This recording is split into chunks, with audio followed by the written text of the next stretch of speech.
Hi everybody, welcome to Temporary Cardiac Pacing Part 4. This Learnshop, as with the previous three, are for nurses and healthcare providers who may care for patients with temporary cardiac pacemakers. And it should provide some insight as an overview to how you would go about that. The learning objectives for this session are looking at pacing troubleshooting and potential pacing complications as a result of having a temporary pacing wire or transcutaneous pacing. Let's look at the knowledge review again. The intrinsic cardiac rhythm refers to which of the following statements? A, B, C or D? The correct answer is A, the patient's own heart rhythm. Question 2. Which of the following statements explains the relative refractory period? Is it A, B, C or D?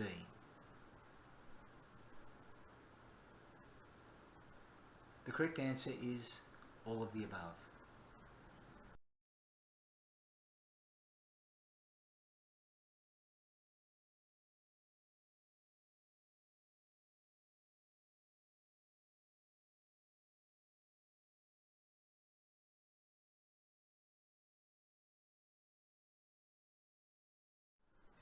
Which of the following best describes the millivolt? Is it the unit which measures amplitude on the ECG, the unit of current used to quantify the pacemaker output, the unit of measurement that quantifies the pacemaker rate, or is it none of them? The correct answer is A, the unit which measures the amplitude on the ECG. Which of the following connects asynchronous atrial pacing? Is it single chamber atrial pacing? Only the atria can be paced? Is it AOO or is it all of the above? The correct answer is D, all of the above. Which of the following best explains demand mode pacing?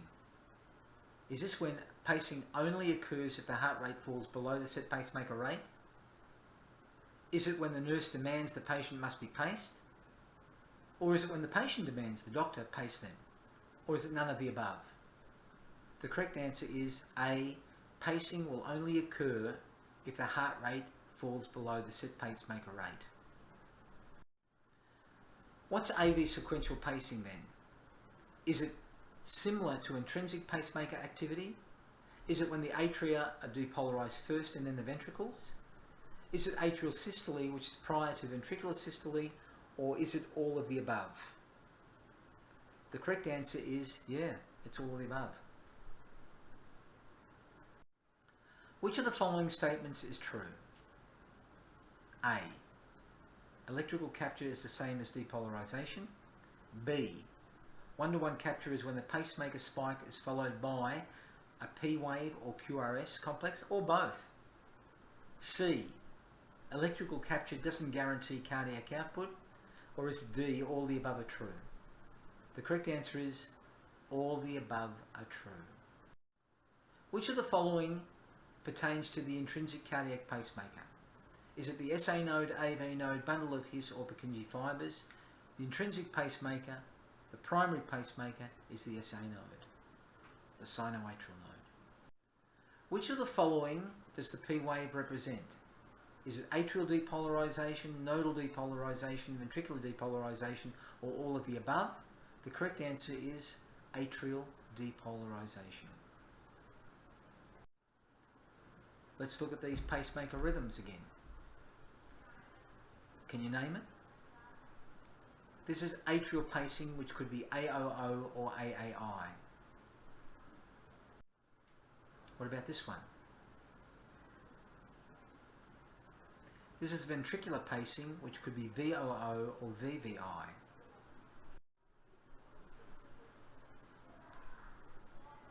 How about this one? This is AV sequential pacing, which means the atria and the ventricles are both being paced, and this can be a number of different pacing modes, as discussed previously. So when it comes to troubleshooting then, Troubleshooting can be pacemaker system failure, often just referred to as pacemaker failure. And what you see is that you have the pacemaker rhythm and then it's followed by no pacemaker spike.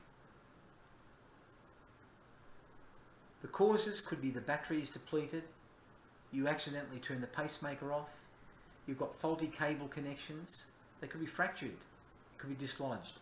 You could have over-sensing. What are the corrective actions? Well, replace the battery. Verify the pacemaker settings, check the cable connections, replace a lead that's suspicious, and re-evaluate the patient's pacemaker sensitivity. Pacemaker capture failure. Well, this is where you get a pacemaker spike, but it's not working. The pacemaker spike is present, but there's no P wave, there's no QRS complex, there's no P or QRS complex. What could be some of the causes? Could be that their threshold has risen because of maybe hypoxemia, maybe the introduction of a medication. What do? You increase the output and then recheck the thresholds. You could have a fractured or dislodged lead. What do? Replace it.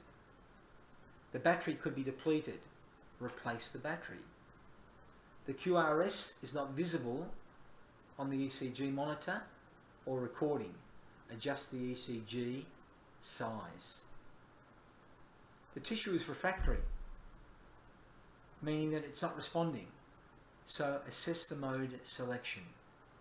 You could have a faulty cable or connections. Recheck them. Pacemaker capture failure. You've got a spike, but no response. Then you've got pacemaker undersensing. And what you'll see is the pacemaker spike shouldn't be present, but it seems to be. And it's in the wrong place. So therefore, this could be because of a decreased QRS voltage, meaning that the pacemaker can't sense it. Increased sensitivity. You've got a fractured or dislodged lead, replace it. You've got battery depletion again, replace the battery. You've got an inappropriate sensitivity setting, which is why it's important to check thresholds. And you may increase the sensitivity. Or it could be a consequence of a fusion beat, which again, there may not be anything you can do about it. The final one is pacemaker oversensing. And because of artifact, which means outside interference, the pacing spike is intermittently present or missing, and as a consequence of it being intermittently gone or missing, there's no cardiac output. What could be some of the causes? A fractured or dislodged lead, replace it. Environmental interference, which means something outside is causing this to happen. Eliminate the interference. This could be T-wave oversensing, so decrease the sensitivity. Faulty cables, reconnect or check connections. Pacemaker oversensing. What are some of the complications that might be associated with temporary pacing or pacing in general? You can have cardiac perforation or trauma, infection, electromagnetic interference, pacemaker syndrome, stimulation of the diaphragm, pacemaker-induced arrhythmias or dysrhythmias, DDD mode mediated tachycardia. So cardiac perforation, this is when the heart is perforated by the transvenous pacing wire, and it's rare, but it's potentially fatal, and especially with permanent cardiac pacing systems. This can be subacute and chronic, and it may be asymptomatic, but it's dangerous and it can result in death. As you can see in the chest X-ray there, you've got a transvenous pacing wire from a permanent pacemaker which has perforated the atria and is actually sitting in the pleura. Then you've got infection. And typically, the picture that you're seeing here is permanent pacemaker, but you can still get infections with transvenous pacing electrodes. And the symptoms are the same as usual: high temperature, maybe they've got pain, swelling, redness at the site of the pacemaker insertion site. Then you've got electromagnetic interference. And this is static magnetic fields that are produced by devices with permanent magnets. Okay, electromagnetic interference in pacemakers. And the pacemaker, this is exposure to a magnetic field. And as a consequence of that, look, it could be any form of equipment. And this could result in either an asynchronous pacing mode automatically being changed, not you, but by the electromagnetic interference, or it could actually turn the pacemaker off. And that would result in a life-threatening situation. You've got pacemaker syndrome. And pacemaker syndrome basically is a phenomenon in which the patient feels worse than they did before they had the pacemaker put in. And it presents with progressively worsening symptoms which could be reflected in congestive heart failure. And this is mainly due to loss of atrioventricular synchrony, which means the atria and the ventricles normally, in a normal inherent rhythm like yours and mine, work together. Atria first, ventricles second. In some rhythms here, VI, or ventricular pacing, it's reversed. The ventricles depolarize first, the atria second. And this can decrease cardiac output and result in a form of heart failure. AV dissociation, if you like. Ventricles pacing first, atria pacing second. Pacemaker syndrome. This can be avoided if you've got access to AV sequential pacing, such as DDD, or DVI, or VAT. Then you've got stimulation of the diaphragm. And this is where the cardiac pacing electrodes, if placed incorrectly, as you can see in the diagram, can make the person's diaphragm muscles contract. And it can be an unpleasant feeling. Pacemaker-induced arrhythmias or dysrhythmias. Pacemakers can be directly involved in initiating or sustaining different forms of arrhythmia. And this can cause symptoms such as dyspnea, palpitations, decompensated heart failure, even death. Have a look at the ECG strip that you've got there in front of you. You've got failure to sense, and as a consequence, the pacemaker has actually paced in the T wave, which is the relative refractory period of the heart or ECG complex, and this has resulted in now ventricular tachycardia. Sensitivity should be set correctly. Then you've got DDD mediated tachycardia, and this is a pacemaker mediated tachycardia caused by retrograde P waves being sensed by the pacemaker.